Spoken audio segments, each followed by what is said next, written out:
ayam. Dulu ayam, peha. Yang ni peha. Ikan masin. Telur masin. Telur masin. Tu je. Yang ini nak daging. Nak lemak. Nak telur masin. Lada dengan bawang. Jeruk bawang.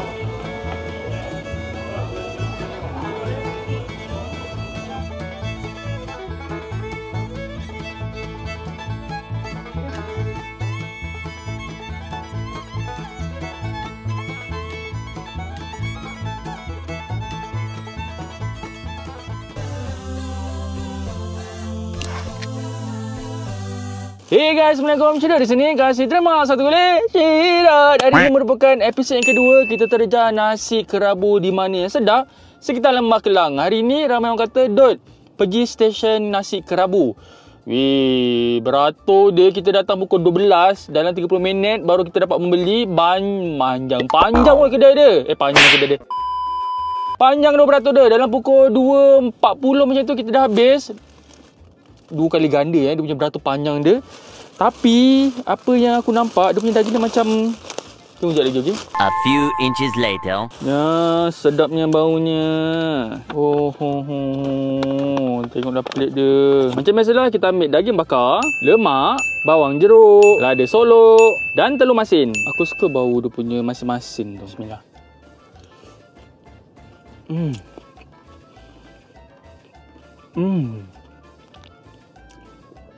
Makan nasi dia saja berasa pedas manja, rasa bunga kantan tu, berlemak manis, masin, masam. Sedap nasi tu. Dia macam nasi goreng kerabu macam tu. Cuma daging ni sedikit dry, dia tak nampak garing-garing macam tu. Kita peras sikit memang purut dia kat daging dan juga lemak.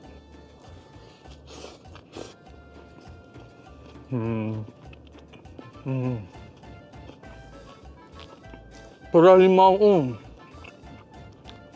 Naik umami taste dia.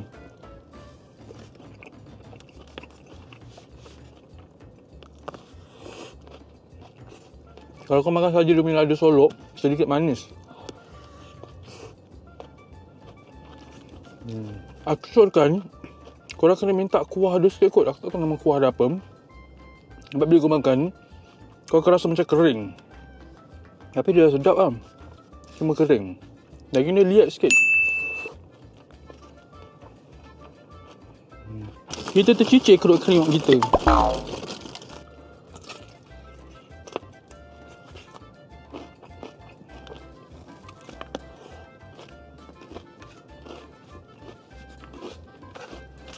Daging ni patut dia celup tau kat minyak fat dekat lemak ni. Baru sedap. Ni dia nampak sedikit kering.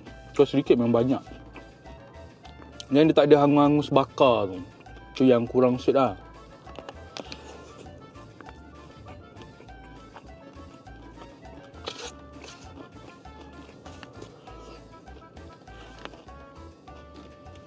Dan ni guys, video sampai sini saja. Aku harap korang enjoy aku makan di nasi kerabu stesen ni. Kalau korang ada idea lagi nasi kerabu mana sedap sekitar Lembah Kelang, drop komen kat bawah, okay? Bye, kata tutup.